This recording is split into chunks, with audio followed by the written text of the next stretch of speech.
When Elon Musk deliberately left his personal safe wide open with $50,000 in cash sitting inside, he had no idea his simple test would change everything.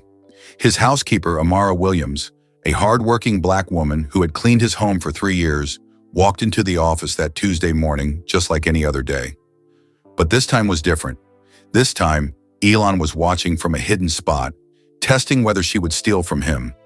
Inside that safe sat more money than Amara made in an entire year. Stacks of crisp $100 bills, sparkling gemstones, top-secret Tesla documents. All of it just sitting there, unguarded, like a trap waiting to be sprung. But here's what Elon didn't know. That same morning, Amara had received a desperate text from her 14-year-old grandson, Marcus. He needed $20 for a school field trip. Just $20. And Amara didn't have it.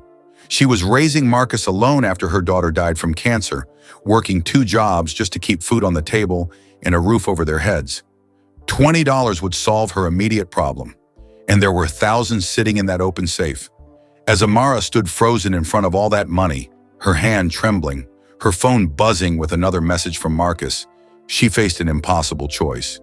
Take just one bill and give her grandson what he needed, or walk away with nothing and keep her dignity. What happened next shocked Elon Musk to his core. Amara's decision in that moment led to tears, anger, a family secret that had been buried for 30 years, and ultimately changed the lives of 50 families forever. But did Amara take the money? Did she pass Elon's test? And why was he testing her in the first place?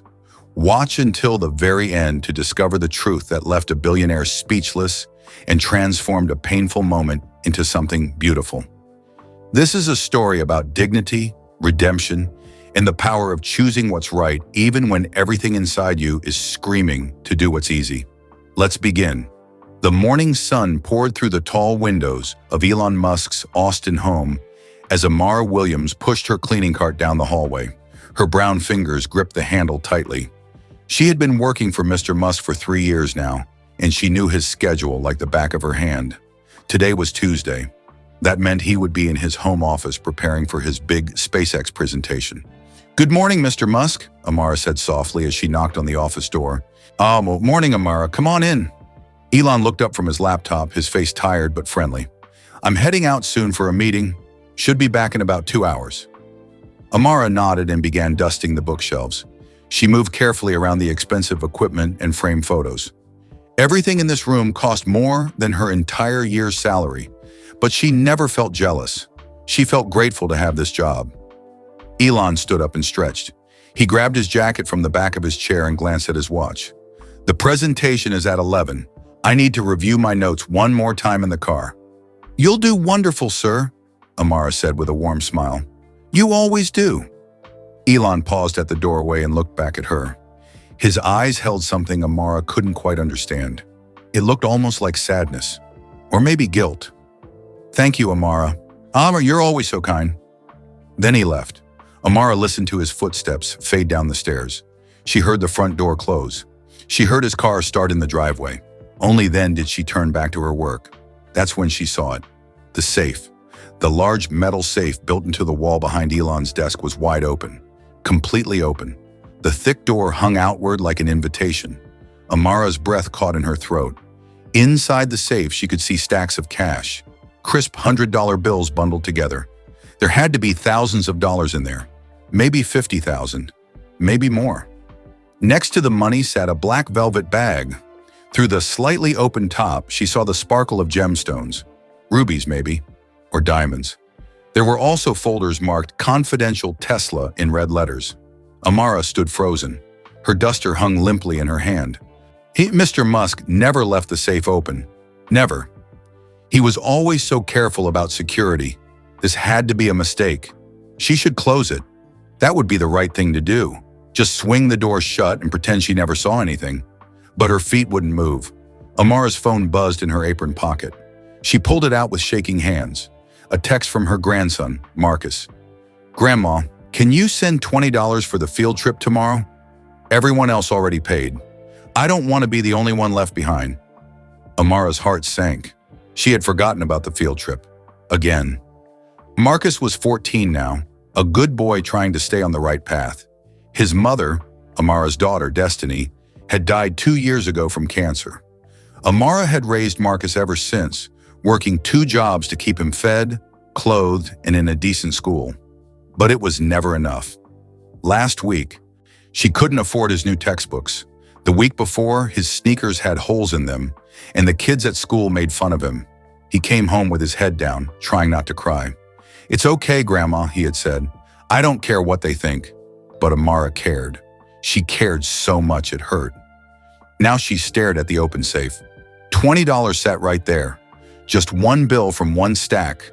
Mr. Musk would never notice. He probably didn't even know how much was in there. Amara took a step closer. Her mother's voice echoed in her mind. Mama Nora had died 5 years ago, but Amara still heard her lessons every day. "Baby girl, we might be poor, but we ain't thieves. Our name is all we got. You keep it clean." Amara remembered being 7 years old, so hungry her stomach hurt. She had stolen a candy bar from the corner store. Mama Nora found the wrapper under her bed. Instead of yelling, Mama Nora had cried. Then she made little Amara walk back to that store, return what was left of the candy bar, and apologize to the owner. "Poverty ain't no excuse for losing yourself," Mama had whispered. Now at 52 years old, Amara stood in a billionaire's office, staring at more money than she would earn in a year. Her hand trembled as she reached toward the safe. Just $20. Just enough for Marcus's field trip. Her fingers stretched forward, closer and closer to the money.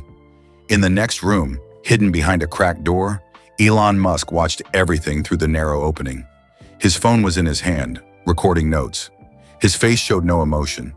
Amara's fingertips touched the edge of a $100 bill. Then she saw something else in the safe. A photograph had fallen to the bottom. She could just see the corner of it beneath the money stacks. Amara's hand changed direction. Instead of grabbing money, she carefully moved a stack aside and pulled out the photo. Her breath stopped. The woman in the picture had a smile that lit up the whole image. She looked so much like Destiny. The same bright eyes, the same gentle expression. Amara's eyes filled with tears.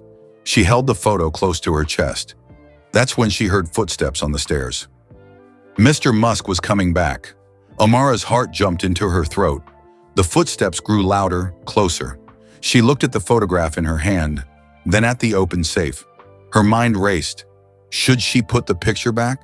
Should she close the safe? Should she pretend she never saw anything? The footsteps stopped.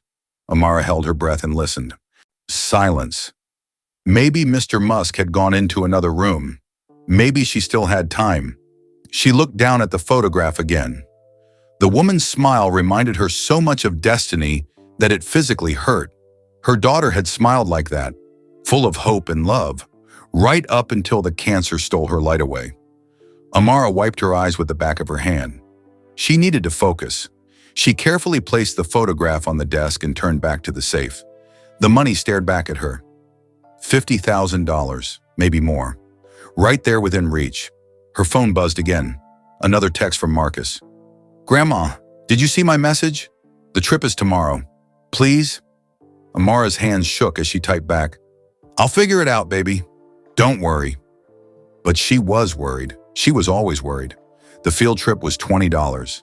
His new shoes would be $60. In the car repair she'd been putting off was $300. The electricity bill sitting on her kitchen counter was past due. Another $140. All of it, every single problem, could be solved with what sat inside that safe. And Mr. Musk wouldn't even notice it was gone. Amara closed her eyes and took a deep breath. She remembered the day Destiny got sick. The doctors had given them options, treatments that insurance wouldn't cover. Experimental medicines that might have saved her life. They cost thousands of dollars. Amara had worked 3 jobs. She had begged family members for help. She had sold everything valuable she owned. It wasn't enough.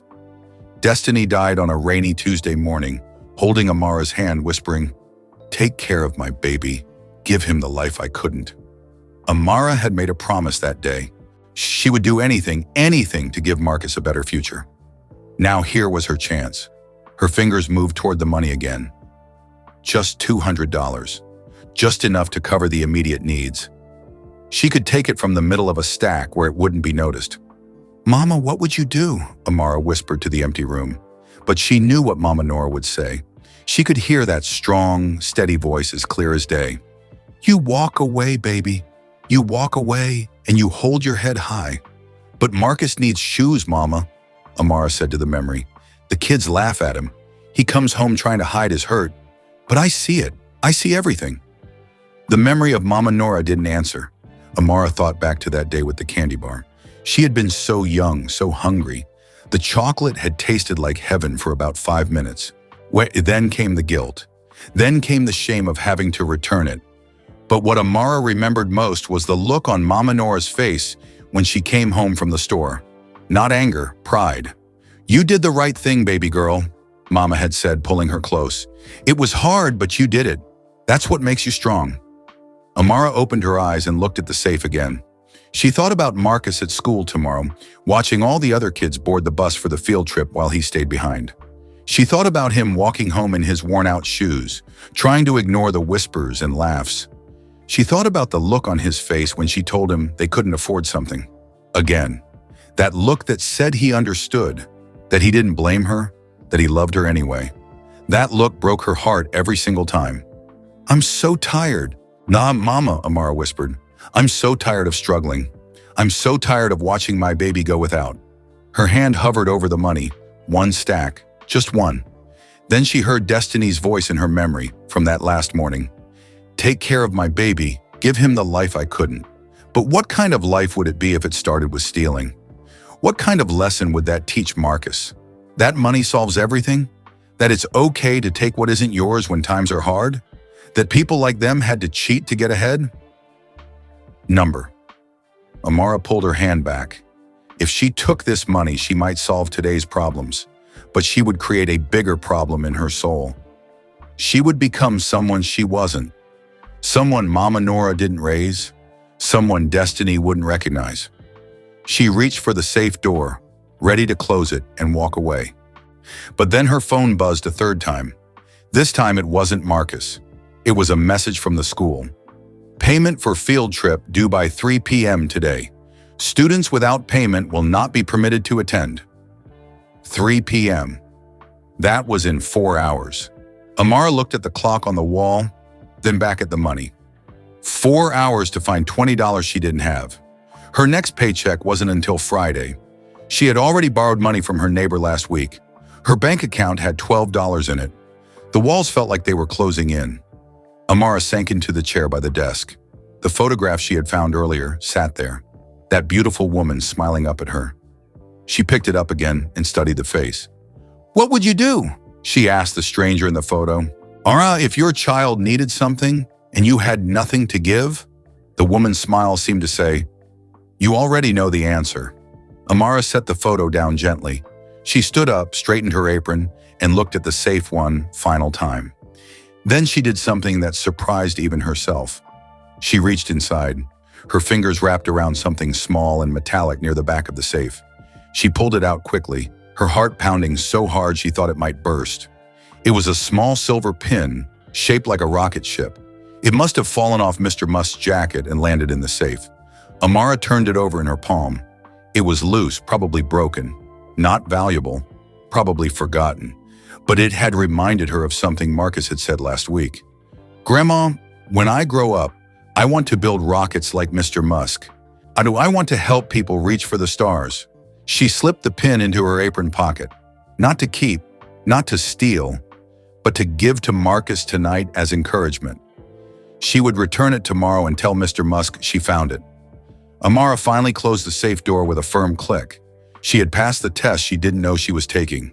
But then she heard something that made her blood run cold. A floorboard creaked directly behind her. Amara spun around. Mr. Musk stood in the doorway, his eyes fixed on her apron pocket. Amara, he said quietly, is everything all right? Amara's mouth went dry.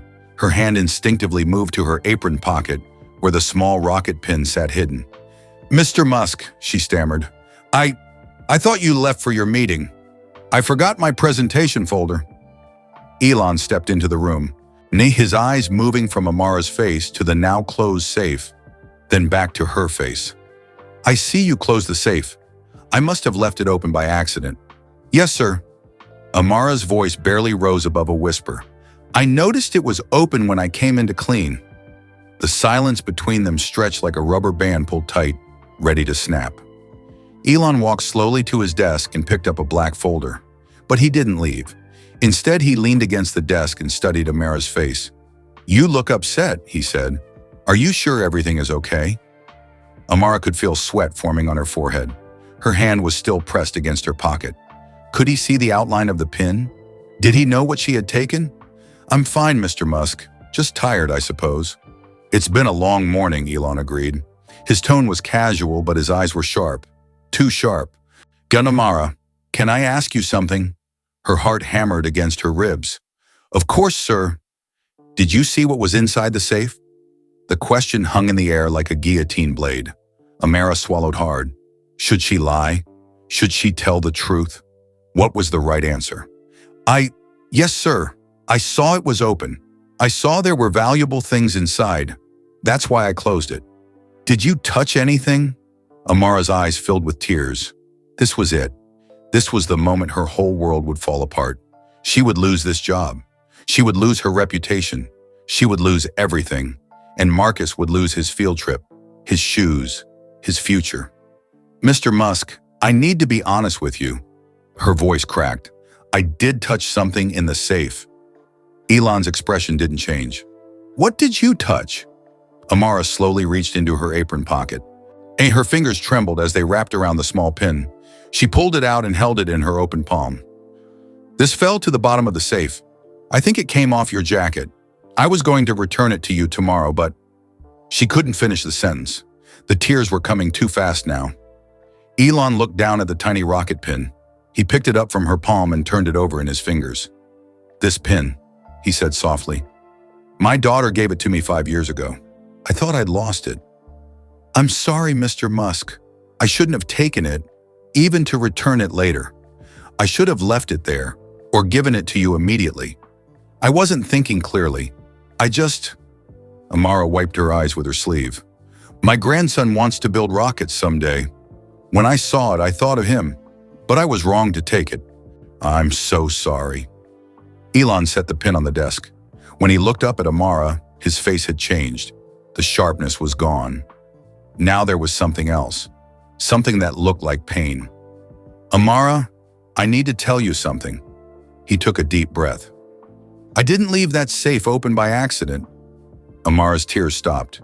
Confusion replaced the fear in her eyes. What? I left it open on purpose. I was testing you. The words hit Amara like a physical blow. She took a step backward, her hand reaching for the wall to steady herself. You were testing me. Yes. Amara's face transformed. The fear and guilt melted away, replaced by something much worse. Hurt. Deep, devastating hurt. After 3 years, she said, her voice shaking with emotion. After 3 years of working in your home, cleaning your dishes, doing your laundry, caring for your things like they were my own, you thought I would steal from you? Amara, please let me explain. No. The word came out sharp and firm. You don't get to explain this away. You set a trap for me. You watched me like I was a criminal, like I was someone you couldn't trust. That's not what I… Do you know what I was thinking when I saw that money? Amara's voice rose. Do you know what was going through my mind? Elon opened his mouth but said nothing. My grandson needs $20 for a field trip. $20. That's all. And I don't have it. I work 2 jobs, Mr. Musk. 2 jobs. And I still can't afford to send my baby on a field trip with his classmates. The tears came again, but this time they were angry tears. I stood there looking at all that money, knowing that just one bill would solve my problem. Just one. And you know what I did? I walked away because my mama raised me right, because I have dignity, because I would never take what isn't mine, no matter how badly I need it. Amara pulled off her apron with shaking hands. But none of that mattered to you, did it? You still needed to test me. You still needed proof that the black woman cleaning your house wasn't a thief. Amara, that's not… Elon's face had gone pale. Please, you don't understand why I did this. I understand perfectly. Amara folded the apron and placed it on the chair. I understand that after 3 years of loyalty, You still saw me as someone who needed to be tested, someone who couldn't be trusted. That's not true. Then what is true, Mr. Musk? Tell me, why did you do this? Elon ran his hand through his hair. For the first time since Amara had known him, he looked truly uncomfortable. Lost even. Because I needed to know, he said quietly. I needed to be certain. Certain of what? That I'm honest. You could have just asked me. You could have trusted me. It's not that simple. Yes, it is, Amara's voice broke. Trust is exactly that simple. Either you believe in someone or you don't. You clearly don't believe in me. You're wrong. Am I? Amara walked toward the door. I quit, Mr. Musk. Find someone else to test. Find someone else to treat like they're one bad day away from becoming a criminal. Elon moved quickly to block the doorway. Amara, please. Just give me 5 minutes to explain. If you still want to quit after that, I won't stop you. Move aside. 5 minutes, please. I owe you the truth. Amara stared at him, her eyes red and swollen. You owe me more than the truth. You owe me an apology. You owe me respect. You owe me the trust I've earned. You're right. You're absolutely right. Elon's voice cracked. And if you'll let me explain, you'll understand why this test wasn't about you at all. It was about me. Amara crossed her arms. 5 minutes, then I'm leaving. Elon nodded and stepped away from the door. He walked to the window and looked out at the city below. When I was growing up in South Africa, my mother worked as a housekeeper sometimes. We needed the money. She cleaned homes for wealthy families, just like you do. Amara said nothing, but she was listening. One day when I was about 12, my mother came home crying. I'd never seen her cry before. She was the strongest person I knew. Elon's hands clenched into fists. One of her employers had accused her of stealing a necklace. In front of the whole family, in front of their friends. They searched her bag. They searched her coat. They humiliated her. Did she take it? Amara asked quietly. No. The employer's daughter found it a week later in her own jewelry box. She had misplaced it. Elon turned back to face Amara. But no one apologized to my mother. They just stopped calling her to work. Her reputation in that community was destroyed based on a lie. Amara's expression softened slightly, but the hurt was still there. I'm sorry that happened to your mother, she said, but that doesn't excuse what you did to me. I know it doesn't. Elon walked back to his desk and pulled out a folder. But I wasn't testing whether you were a thief, Amara. I was testing something else entirely. He handed her the folder. What is this? Amara asked. Open it. Amara opened the folder with trembling hands. Inside were documents, official documents with the Tesla logo at the top. The Integrity Legacy Initiative, she read aloud, a scholarship and employment program for families of service workers who demonstrate exceptional character. She looked up at Elon, confused. I'm creating a program, Elon explained, a program that will provide full college scholarships, housing assistance, and guaranteed employment to the children of housekeepers, janitors, groundskeepers, people like my mother, people like you. Amara's hands shook as she flipped through the pages. But my board of directors doesn't believe people with true integrity still exist, Elon continued. They think everyone has a price. They think circumstances always win over character. They wanted proof before they would fund this program. So you used me as your proof? Amara's voice was still hard. I chose you because I already knew what kind of person you are. I've been watching you for 3 years, Amara. Not to catch you doing something wrong, but because I see my mother in you, I see that same strength, that same dignity. Elon pulled out his phone and turned it toward Amara. I've been documenting moments. Not today. Before today. He showed her the screen. Amara gasped. On the phone was security footage. Multiple clips. All of her. This is from 3 months ago, Elon said, playing the first clip. You found my wallet on my desk with $500 in it. You never touched it. He swiped to another clip. This is from 6 weeks ago. Well, you found an expensive watch I left in the bathroom. You immediately reported it to my assistant. Another swipe. This is from last month. You found a $100 bill under a couch cushion. You placed it on my desk with a note. Clip after clip played. Each one showed Amara encountering money or valuables. Each one showed her protecting them without hesitation. You've been spying on me? Amara's voice was barely a whisper. I've been documenting integrity, Elon corrected. I have dozens of these moments. I showed them to my board last week. They still didn't believe it. They said you knew the cameras were there. They said you were just being careful. So you left the safe open, Amara said, understanding dawning. With no cameras watching, no one there to see, just me and the choice. Yes, Elon put his phone away. And I watched from the next room because I needed to document your thought process, your internal struggle. I needed to show them that even when you thought no one was watching, even when you desperately needed money, you still chose what was right. Amara sat down heavily in the chair. Her mind was spinning. But I did take something, she said, looking at the rocket pin on the desk. I took that pin. To give to your grandson as inspiration, Elon said, and you plan to return it tomorrow. That's not stealing, Amara. That's love. The room fell silent. Finally, Amara looked up at Elon with tears streaming down her face. You hurt me, she said simply. Even if your reasons were good, you hurt me. You made me feel like a suspect in my own workplace. You made me question whether you ever truly respected me. I know, Elon said, his own eyes growing wet. And I'm sorry. I'm so deeply sorry. I did this the wrong way. I should have talked to you first. I should have asked for your permission. I should have… The front door of the house burst open downstairs. Grandma, a young voice called out. Grandma, are you here? Amara stood up quickly. That's Marcus. His bike must have broken again. Footsteps pounded up the stairs. A teenage boy appeared in the doorway, out of breath and worried. When he saw his grandmother's tear-stained face, his expression changed to anger. What did you do to my grandma? Marcus demanded, glaring at Elon. Elon looked at the boy, then at Amara, then back at the boy. I hurt her, Elon said honestly, and I'm trying to make it right, but I need to show you both something first. Something that will explain everything. He picked up his tablet from the desk and pulled up a video file.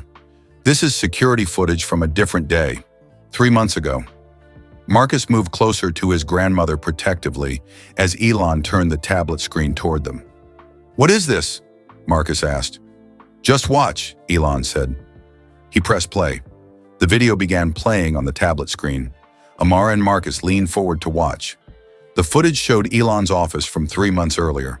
Amara was there, dusting the bookshelves just like she had been today. The timestamp in the corner read 9:47 a.m. On the screen, Amara moved around the room with care. She straightened a picture frame. She wiped down the desk. Then she paused. Elon's wallet sat on the edge of the desk, clearly visible. It was open, and cash stuck out from the top. Amara on the screen looked at the wallet. She glanced toward the door, then back at the wallet. Her hand reached out, hovering over it for just a moment. Marcus tensed beside his grandmother. Grandma? Watch, Amara whispered, though she didn't remember this day at all. On screen, Amara's hand moved past the wallet completely. She picked up a coffee mug sitting next to it and carried it to her cleaning cart. She never touched the money. She didn't even look at it again. Elon swiped to the next video. This one was dated 6 weeks ago. The bathroom at the end of the hallway. Amara was cleaning the counter when she noticed something on the sink. A watch, expensive in silver, gleaming under the lights. Screen Amara picked up the watch carefully. She examined it, turning it over in her hands. Then she walked out of the bathroom, down the hall, and straight to Elon's assistant's office. The video had no sound, but they could see Amara handing the watch to the assistant and pointing back toward the bathroom. The assistant nodded and thanked her. I remember that day, Amara said softly. That watch cost more than my car. I was terrified something would happen to it. Elon swiped again. Another video, this time in the living room. Amara was vacuuming under the couch cushions when she found something. She pulled out a $100 bill. Marcus watched as his grandmother, on the screen, carefully smoothed out the wrinkled bill. She looked around the empty room, then walked to the office and placed the money on Elon's desk. She even left a small note beside it. What did the note say? Marcus asked. Found under couch cushion, Elon answered. You always leave notes. Amara, always. He continued swiping through videos. There were at least a dozen more. Each one showed Amara finding money, jewelry, important documents, or valuable items. Each one showed her immediately securing them or reporting them. I don't understand, Marcus said, looking up at Elon. Why were you recording my grandma? Were you trying to catch her stealing? No, Elon said firmly. I was documenting something rare, something my board of directors told me doesn't exist anymore. What's that? Marcus asked. Integrity. Elon set the tablet down. True, unshakable integrity. The kind that doesn't bend even when no one is watching. The kind your grandmother has. Marcus looked at his grandmother with pride, but Amara's face was still clouded with hurt. Mr. Musk, she said quietly, I still don't understand why you needed to test me today. You had all these videos. You had all this proof. Why put me through that? Elon sat down in his desk chair. He suddenly looked very tired. Because my board didn't believe the videos were enough. They said you knew about the security cameras. They said you were just being careful because you knew you were being watched. He paused. They said everyone has a price. Everyone breaks eventually when they're desperate enough. So you wanted to see if I would break, Amara said, her voice hollow. I wanted to prove them wrong. Elon's voice grew passionate. I wanted to show them that people like you, people like my mother, can face the worst circumstances and still choose what's right. Not because someone is watching, but because of who you are inside. He stood up and walked to the window again. My mother never recovered from that accusation. Even after the necklace was found, even after it was clear she was innocent, people still whispered about her, still doubted her. His voice cracked. She stopped working as a housekeeper after that. Not because she was fired, but because she couldn't bear the way people looked at her anymore. Like she was always one step away from being a thief.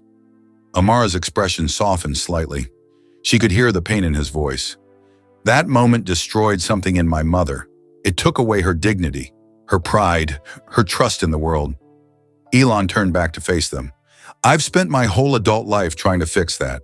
Trying to create something that would honor people like her. People who work hard, who stay honest, and who raise their children right even when the world makes it nearly impossible.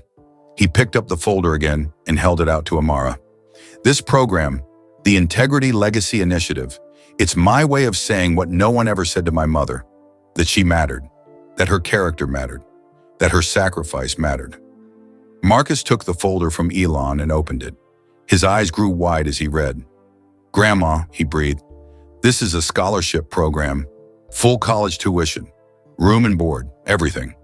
Not just scholarships, Elon added, guaranteed employment after graduation, housing assistance for families while students are in school, mental health support, everything needed to break the cycle of poverty. Amara stood up and took the folder from Marcus. She read through the pages carefully, her hands still trembling. This is for children of service workers, she read aloud. Housekeepers, janitors, groundskeepers, maintenance workers. Her voice trailed off. This is for families like ours. Yes, Elon said. Families where a parent works hard every single day, often multiple jobs, and still struggles to give their children opportunities. Families where integrity matters more than survival. Families like yours, Amara. Marcus grabbed his grandmother's hand. This could be for me, he whispered. I could go to college. I could study engineering. I could build rockets. Tears streamed down Amara's face as she looked at her grandson. All those nights working until her body ached. All those times saying no to things Marcus wanted because they couldn't afford it. All those prayers asking God to open a door for her baby. Maybe this was that door. But then she remembered the test, the open safe, the humiliation of being doubted. Why me? She asked Elon, her voice barely above a whisper. Why did I have to be the one you tested? Why did you have to hurt me to make your point? Elon's face fell. Because I was a coward. The honest answer hung in the air. I was afraid to face my own mother with this program, Elon continued. Afraid to bring up those painful memories. Afraid to admit that I'd been carrying her story all these years without doing anything about it. So I focused on you instead. I made you the center of this program because it was easier than dealing with my own family's pain. He walked closer to Amara, his eyes pleading for understanding. I used you, Amara. I used your integrity to avoid facing my own guilt. I put you through an emotional trial because I was too afraid to have an emotional conversation with my mother. And that was wrong. Completely, inexcusably wrong. Amara wiped her eyes. Does your mother even know about this program? No. Elon's voice was barely audible. I've been working on it for 8 months and I haven't told her. I haven't even mentioned those memories to her in 20 years.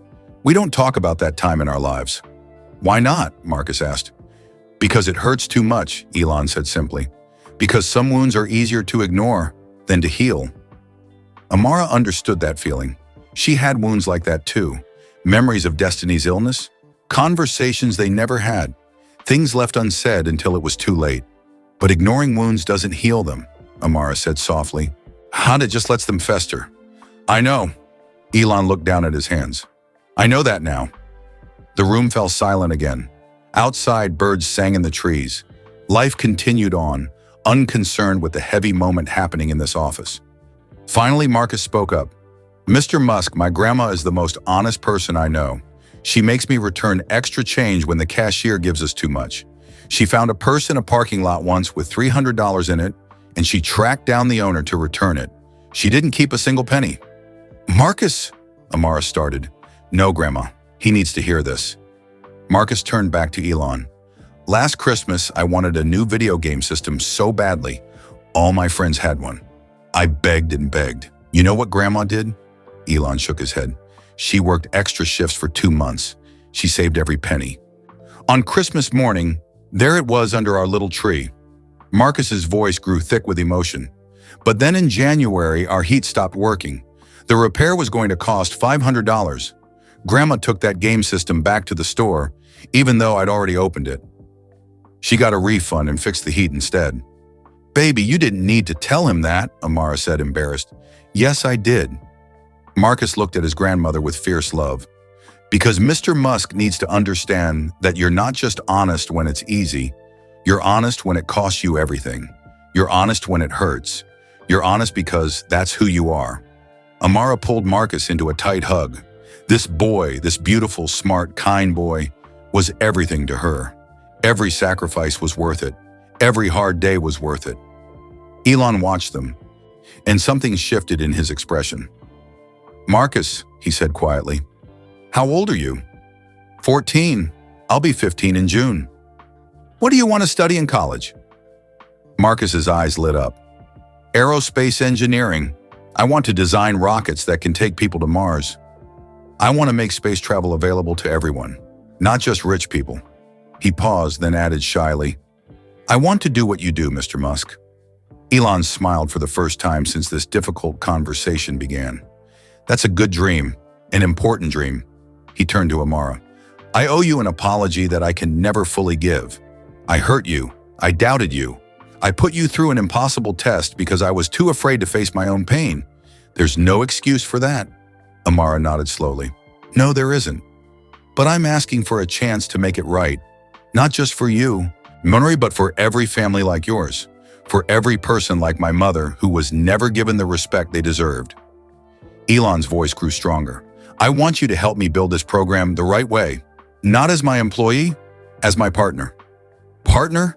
Amara repeated, confused. Elon pulled out another folder from his desk drawer. This one was labeled with Amara's full name, Amara Rose Williams. This is a job offer, he said, handing it to her. Director of the Integrity Legacy Initiative. Salary, $150,000 per year. Full benefits, company car, and the first scholarship guarantee goes to Marcus. Amara's hands shook so badly she almost dropped the folder. Marcus grabbed it and opened it, reading aloud in disbelief. This is real? Marcus looked up at Elon. This isn't a joke? It's real, Elon confirmed. But there's something I need to do first before any of this moves forward. Something I should have done years ago. He pulled out his phone and scrolled through his contacts. His finger hovered over a name. Mom. What are you doing? Amara asked. Something terrifying, Elon admitted. I'm going to call my mother, right now, in front of you both.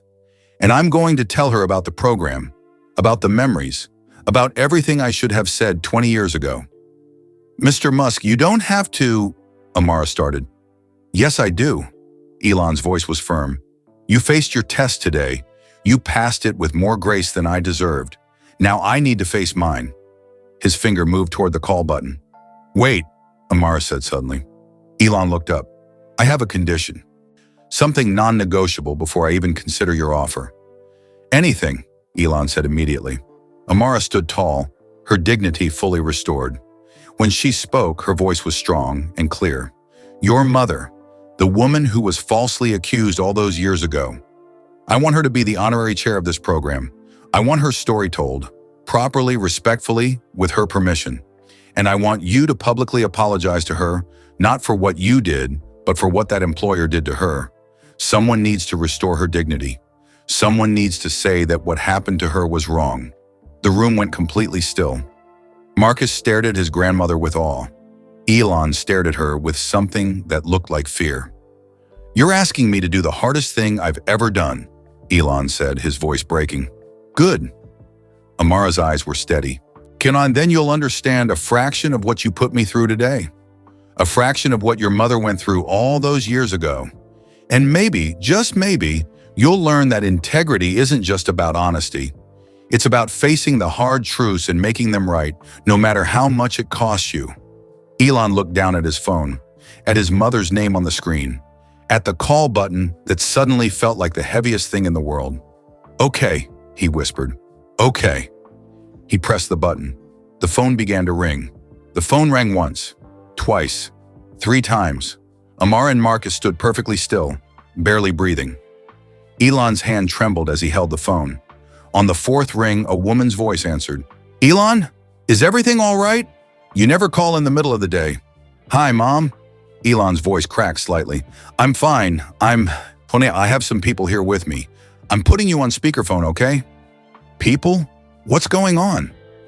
The woman sounded confused but not worried. Elon pressed the speaker button and set the phone on his desk. Mom, I need to talk to you about something. Something we've never talked about before. There was a pause on the other end. When the woman spoke again, her voice had changed. It was cautious now, guarded. What is it? I want to talk about when we lived in South Africa, about when you worked as a housekeeper for the Vanderberg family. The silence that followed was so heavy it felt like the air had been sucked out of the room. Elon, his mother's voice was barely a whisper. Why are you bringing this up now? Because I should have brought it up 20 years ago. Because I've been carrying your pain all this time without ever acknowledging it. Because I owe you more than silence. Marcus looked up at his grandmother, his eyes wide. Amara placed a gentle hand on his shoulder. Mom, I remember the day you came home crying, Elon continued. The day Mrs. Vanderberg accused you of stealing her necklace. I remember how they searched your bag, your coat. I remember watching them treat you like a criminal. A soft sob came through the speaker. You were just a boy. You shouldn't have seen that. But I did see it, and it changed me, Mom. It changed how I saw the world, how I saw people. Elon's eyes were wet now. I watched the strongest woman I knew break that day, and I've spent my whole life trying to make sense of it. Elon, please. I don't want to talk about this. His mother's voice was thick with tears. It was so long ago. I know it was. But we never dealt with it, did we? You never told me what happened after. You just stopped working for them, and we never spoke of it again. Because there was nothing to speak about. Her voice rose slightly, defensive. They found the necklace. Their daughter had misplaced it. It was over. But it wasn't over, Elon said gently. Not for you. You stopped working as a housekeeper completely after that. You took other jobs that paid less because you couldn't face going into another person's home. Another sob. How did you know that? Because I know you, Mom. I know how much pride you take in your work. Well, you wouldn't have just walked away from good pay unless something inside you had broken. Amara felt tears streaming down her own face. She understood this pain, the pain of being doubted, the pain of having your dignity stolen. There's someone here I want you to meet, Elon said. Her name is Amara Williams. She worked as my housekeeper. Worked? His mother asked. Past tense? Yes, because about an hour ago, I did something terrible to her, something that I'm deeply ashamed of. Elon explained everything, the open safe, the test, the security footage, the Integrity Legacy Initiative. His voice shook as he described watching Amara struggle with the decision, watching her choose integrity over desperation. When he finished, the phone was silent for a long moment. Then his mother spoke, her voice hard and angry. Yeah, you tested her? You set a trap for her like she was some kind of animal? Yes, Elon admitted. I did. How could you? After what happened to me, how could you do that to another woman? Another mother trying to provide for her family? Because I was a coward, Mom. Because I wanted to create this program in your honor, but I was too afraid to talk to you about those memories. So I used Amara instead. I made her carry the weight that should have been ours to carry together. Amara stepped closer to the phone. Mrs. Musk, my name is Amara. May I say something? Of course, dear. The woman's voice immediately softened. And please call me May. May, your son hurt me today. He made me feel like everything I'd worked for, all the trust I'd built, meant nothing. He made me feel like I was one bad day away from being a thief in his eyes. I'm so sorry, May said, her voice breaking. No one should ever make you feel that way. But, Amara continued, he's trying to make it right. He's trying to create something that would honor people like us. People who work hard and stay honest even when the world makes it nearly impossible. He's trying to give our children opportunities we never had. He told me about the program, May said quietly. But I don't understand why I need to be involved. Because you're the reason it exists, Amara said firmly. Because what happened to you was wrong, and someone needs to say that out loud. Someone needs to restore your dignity. My dignity is fine, May said, but her voice lacked conviction. Is it? Amara asked gently. Or have you just learned to live without it? Have you just accepted that some wounds never heal? The silence stretched long. I haven't thought about that necklace in years, May finally said. I trained myself not to think about it, not to feel it, because if I let myself feel it, I would fall apart. Then maybe it's time to fall apart, Amara said. Maybe it's time to let someone catch you.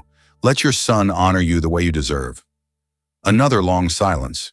Then May said something that made everyone in the room freeze. There's something I never told you, Elon. Something about that day. What is it, Mom? Mrs. Vanderberg found me 2 weeks after they discovered the necklace. She came to our apartment. Do you remember? No, Elon said, confused. I don't remember that. You were at school. She knocked on the door, and I almost didn't answer, but she kept knocking, so finally I opened it. May's voice grew distant, lost in the memory. She stood there with tears in her eyes and told me she was sorry. She said her daughter had admitted to hiding the necklace on purpose. The girl was jealous because her mother praised my work more than she praised her own daughter, so she hid the necklace and blamed me to get rid of me. Amara gasped. Marcus's mouth fell open. Even Elon looked shocked. Mom, why didn't you ever tell me this? Because Mrs. Vanderberg begged me not to tell anyone. She said her daughter was troubled, that she was seeing a therapist, that exposing what she'd done would destroy her future. She offered me money to keep quiet. Did you take it? Elon asked. No. May's voice was firm. I told her I didn't want her money. I told her all I wanted was for people to know I hadn't stolen anything, that I was honest, that my reputation mattered. What did she say? She said she couldn't do that. She said protecting her daughter came first. Then she left, and I never saw her again. The room was completely silent except for the sound of May crying softly through the phone speaker. So the whole neighborhood went on thinking I was a thief, May continued. People who had known me for years crossed the street when they saw me coming. Other families stopped hiring me. Even people who didn't know the Vanderbergs heard the rumors and didn't want to take a chance. Mom? Elon's voice was barely audible. I carried that shame for 30 years, Elon. 30 years of knowing I was innocent, but having no way to prove it. 30 years of people looking at me with suspicion. Do you know what that does to a person? I'm sorry, Elon whispered. I'm so sorry I never asked. I'm sorry I never made you talk about it. I didn't want to talk about it, May said. I didn't want you and your siblings to grow up angry. I didn't want you to hate people or become bitter. So I buried it. I buried it so deep I almost convinced myself it didn't matter anymore. Amara wiped her eyes and spoke up. But it did matter. It still matters. Yes, May admitted. It does. Mrs. May, Marcus said suddenly, his young voice clear and strong. My grandma always tells me that our character is who we are when nobody's watching. She says that's what makes us strong. Your grandmother is a wise woman, May said softly. She is, and so are you. Because even though people treated you badly, even though they believed lies about you, you still raised your son to care about integrity. You still taught him right from wrong. You didn't let their lies change who you were inside. May was quiet for a moment. When she spoke again, her voice was filled with wonder. How old are you, young man? 14, ma'am. 14 years old and already wiser than most adults I know. May laughed through her tears. Your grandmother raised you well. Just like you raised Mr. Musk, Marcus said. He's trying to make things right. Maybe not the best way, but he's trying. Elon looked at Marcus with gratitude, then back at the phone. Mom, Amara has asked me to do something. It was something that terrifies me but feels completely right. What is it? She wants you to be the honorary chair of the Integrity Legacy Initiative.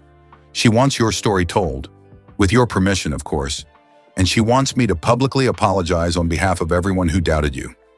Everyone who should have believed in you but didn't. The silence that followed seemed to last forever. You want me to tell my story?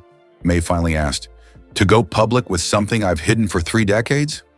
Only if you're ready, Elon said quickly. Only if you want to. But Mom, think about how many other people have stories like yours.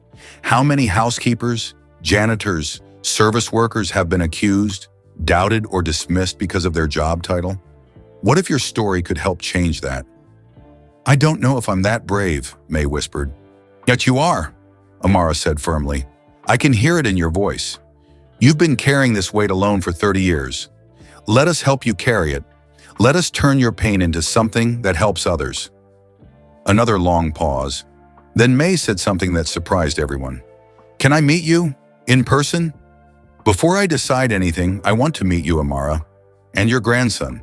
I want to look in your eyes and see if you really understand what you're asking of me. Amara looked at Elon, who nodded immediately. Of course, Amara said. We would be honored to meet you. I can fly out there tomorrow, May said. Elon, is that all right? More than all right, Mom. I'll send the jet. No, May said firmly. I'll book my own flight.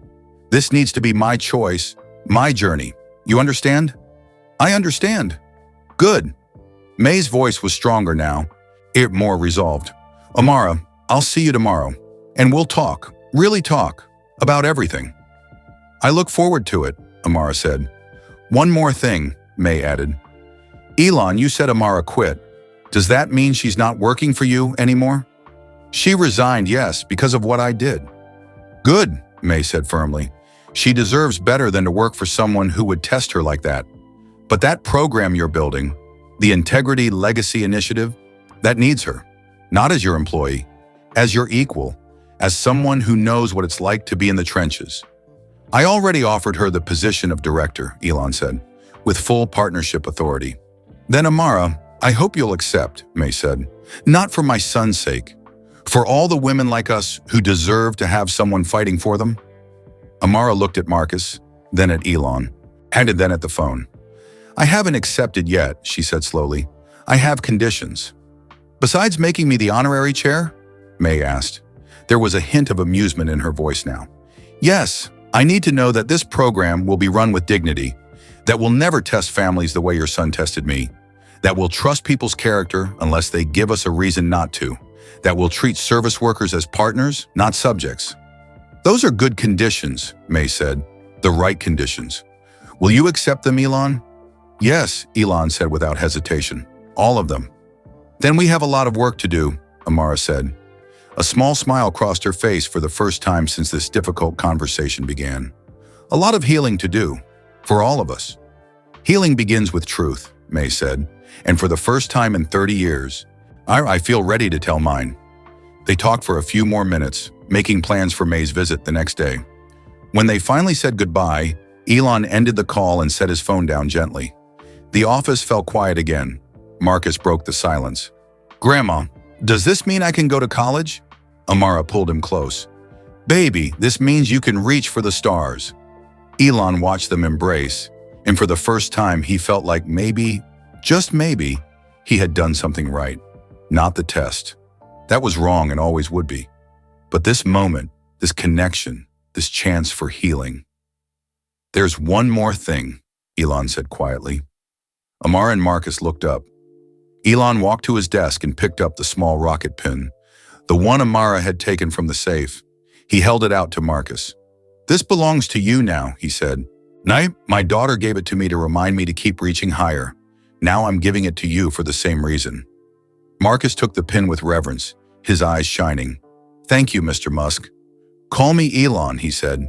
"We're partners now, all of us." Amara stood and extended her hand to Elon. "Partners," she agreed. "But you still owe me an apology that you'll be working to earn for a very long time." Elon shook her hand firmly. "I know, and I'll spend every day trying to prove that I deserve your trust." "Good," Amara said.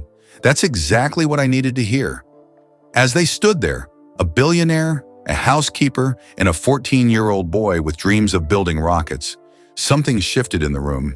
The pain was still there. The hurt was still real. But underneath it all, something new was growing. Hope. And the promise that broken things could be made whole again. 3 months had passed since that painful day in Elon's office. Amara stood backstage at the Tesla headquarters in Austin, smoothing down her navy blue dress.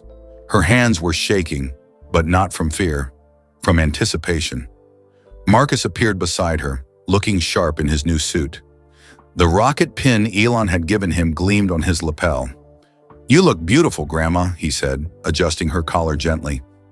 "You look pretty handsome yourself," Amara replied, her voice thick with emotion. "Your mama would be so proud of you right now." Marcus squeezed her hand. "She'd be proud of you too." Through the curtain, Amara could hear the auditorium filling with people. Reporters, board members, families who had been selected for the program's first year. 50 families total. 50 children who would get the chance Marcus was getting. A chance to dream without limits. "5 minutes, Miss Williams," a stage manager called out. Amara took a deep breath. In 5 minutes, she would walk onto that stage as the director of the Integrity Legacy Initiative. In 5 minutes, everything would become real. The past 3 months had been a whirlwind. After that phone call with May, everything had moved quickly. May had flown to Austin the very next day, just as she'd promised. Amara remembered their first meeting clearly. 2 women from different worlds who understood each other perfectly. They had sat in Amara's small kitchen, drinking coffee and sharing stories until late into the night. May had cried as she talked about the Vanderberg family, about the shame she carried, about the years of silence. When Amara had cried too, telling May about destiny, about Marcus, about standing in front of that open safe, desperate and tempted, but ultimately choosing dignity over desperation. "We're the same, you and I," May had said, holding Amara's hands across the kitchen table. "We're mothers who would do anything for our children, but we won't sacrifice our souls. That's what makes us strong." From that night forward, they had been partners in every sense of the word. Together, they had redesigned the entire Integrity Legacy Initiative. They removed anything that felt like surveillance or testing. Instead, they created a nomination system where community members could recommend families. Teachers, neighbors, church leaders, people who knew these families personally could vouch for their character. "We trust people," Amara had insisted during a board meeting. "We trust them first, not last." The board had been skeptical at first, but May had stood up and told her story. The whole story, every painful detail about the false accusation, the search, the rumors, and the daughter who had lied. When she finished, there wasn't a dry eye in the room. "If you can't trust people like Amara Williams and my mother," Elon had said firmly, "then you don't belong on this board." 2 board members had resigned that day. Elon had replaced them with a former housekeeper and a retired janitor who had put 3 children through college on her own. The program had transformed into something beautiful, something real. Now 3 months later, they were ready to launch publicly. "Miss Williams?" The stage manager appeared again. "Mrs. Musk has arrived. She's asking for you." Amara's heart leaped. "Where is she?" "Green room down the hall." Amara found May standing by the window, looking out at the crowd gathering below. She wore an elegant silver dress, and her white hair was styled beautifully. But it was her face that had changed the most. The heaviness was gone. The shame she had carried for 30 years had lifted. "May," Amara said softly. May turned and smiled. Not the polite smile Amara had seen in photos. A real smile, full and genuine. "Are you ready?" May asked. "I don't know," Amara admitted. "Are you?" May walked over and took both of Amara's hands in hers. 30 years ago, someone took my dignity away. Today, I'm taking it back. And I'm helping 50 families keep theirs, so yes, I'm ready. What if people judge you? Sebum, what if they say cruel things? Let them, May said firmly. I know who I am now. I know what I survived. And I know that my story can help others. That's more important than what anyone thinks of me. Amara pulled May into a tight embrace. Thank you, she whispered. Thank you for being brave enough to do this. Thank you for demanding it of me, May whispered back. Sometimes we need someone to see our worth before we can see it ourselves. They held each other for a long moment. Two mothers who had fought similar battles in different times. A knock on the door interrupted them. Elon stepped in, looking nervous in his dark suit. Mom, Amara, it's time. The three of them walked together toward the stage. Marcus joined them in the wings, along with the other 49 scholarship recipients and their families. Amara looked at all those young faces. Black, white, Latino, Asian, indigenous, all from families where a parent worked hard in service jobs, all from families where integrity mattered more than income. The stage manager gave them the signal. The curtains opened. The applause was deafening. Elon walked out first, waving to the crowd. Then he turned and extended his hand toward the wings. Ladies and gentlemen, his voice boomed through the speakers, I want to introduce you to the two strongest women I know. The two women who made this program possible. Please welcome Amara Williams, Director of the Integrity Legacy Initiative, and my mother, May Musk, our honorary chair.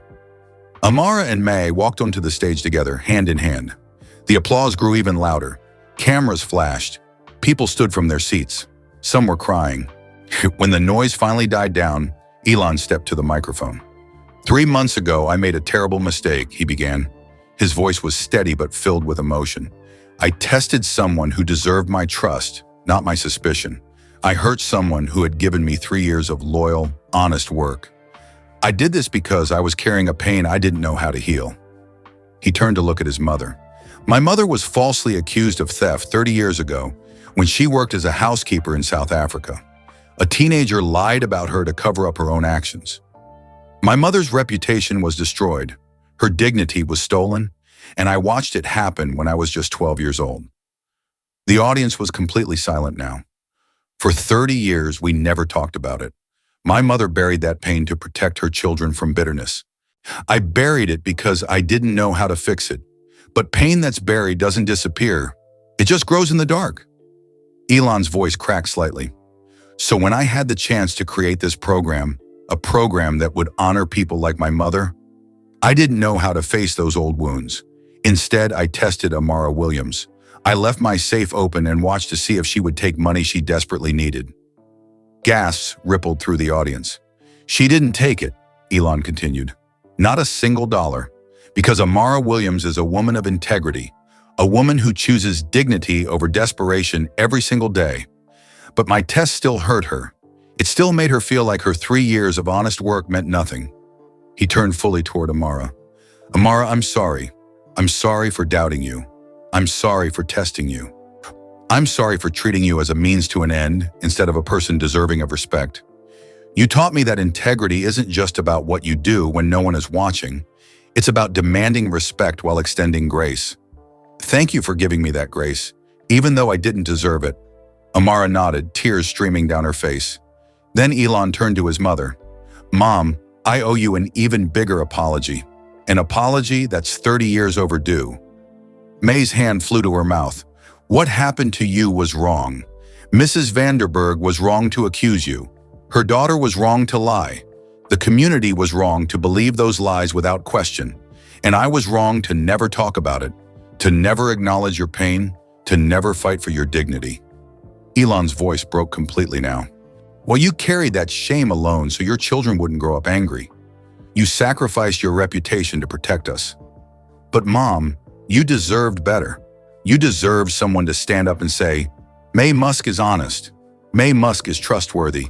May Musk is innocent. He dropped to one knee in front of his mother, right there on stage in front of hundreds of people. "I'm saying it now, 30 years late, but I'm saying it. You are innocent. You have always been innocent. And anyone who doubted you was wrong." May sobbed openly. She pulled Elon to his feet and held him tight. The audience erupted in applause again. Many people were crying now, touched by the raw honesty of the moment. When May finally released Elon, she stepped to the microphone. She wiped her eyes and took a deep breath. "For 30 years, I've been running from a lie," she said, her voice clear and strong.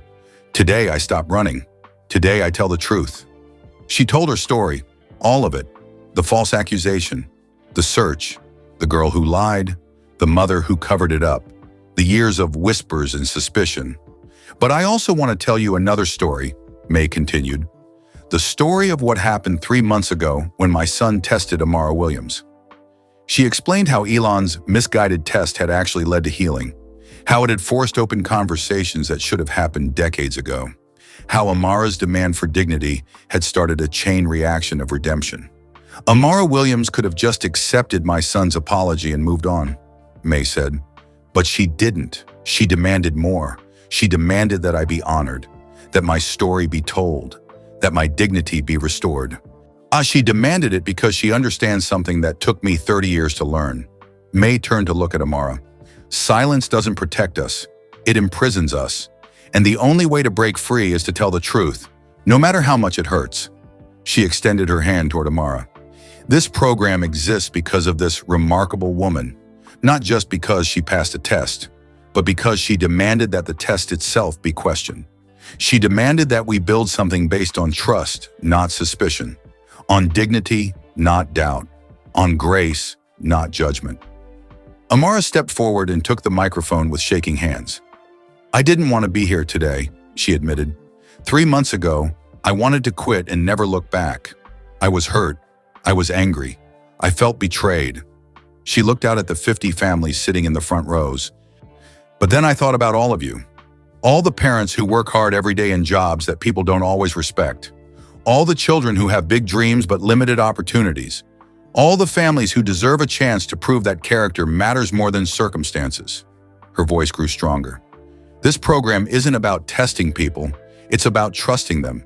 It's about saying that if you're a parent who shows up every day with integrity, your child deserves the same opportunities as anyone else's child. Period." The audience applauded. "We're not going to spy on you," Amara continued. "We're not going to set traps. We're not going to make you prove your worth over and over again. We're going to trust you. We're going to invest in you. And we're going to bet on your children's futures because we believe in your family's character." She turned to Marcus, who stood with the other scholarship recipients. "My grandson wants to build rockets. He wants to make space travel accessible to everyone. And you know what? He's going to do it. Not because I'm wealthy, not because I had connections, but because someone finally decided to invest in his potential." Marcus beamed at his grandmother, the rocket pin shining on his chest. 50 families, Amara said, looking back at the audience. 50 children who will get full scholarships, 50 futures that start today. And this is just the beginning." Elon stepped forward again. "Our goal is to expand to 500 families next year, 5,000 in 5 years.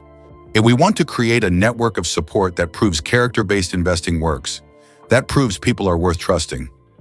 May added, "And we want to hear from you. If you know a family that deserves this opportunity, nominate them. If you have a story like mine or Amara's, share it. If you believe in second chances and restore dignity, join us." The three of them stood together at the center of the stage, billionaire, housekeeper, and the woman who had survived false accusations. "The Integrity Legacy Initiative is officially launched," Elon announced. The applause was thunderous.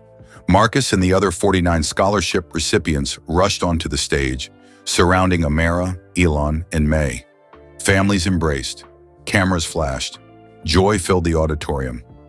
Later that evening, after the celebration had ended and the crowds had dispersed, Amara stood alone in Elon's office.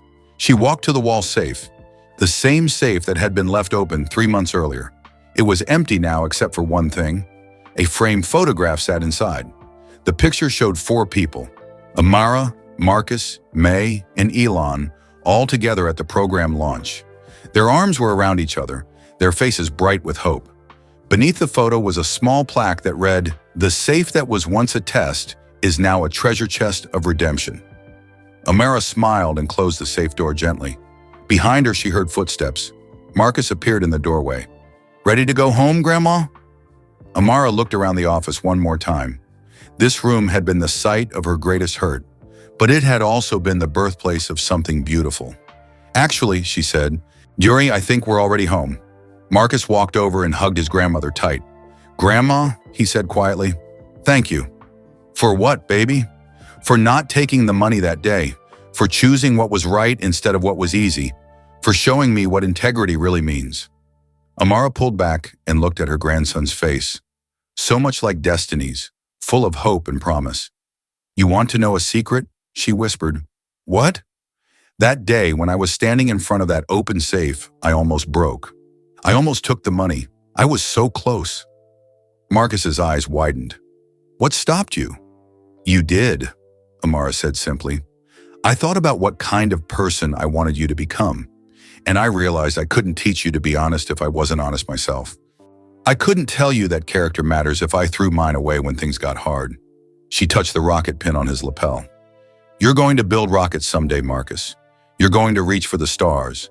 And when you do, I want you to remember this moment. Remember that your future started not because someone gave us money, but because we chose dignity when we could have chosen despair." Marcus nodded, tears in his eyes. "I'll remember, Grandma, I promise." They walked out of the office together, hand in hand. As they left the building, Amara looked up at the night sky. The stars were brilliant tonight, scattered across the darkness like diamonds. She thought about destiny, wondering if her daughter could see this moment from wherever she was now. "I kept my promise, baby," Amara whispered to the stars. "And I'm giving him the life you dreamed of. I'm giving him the stars."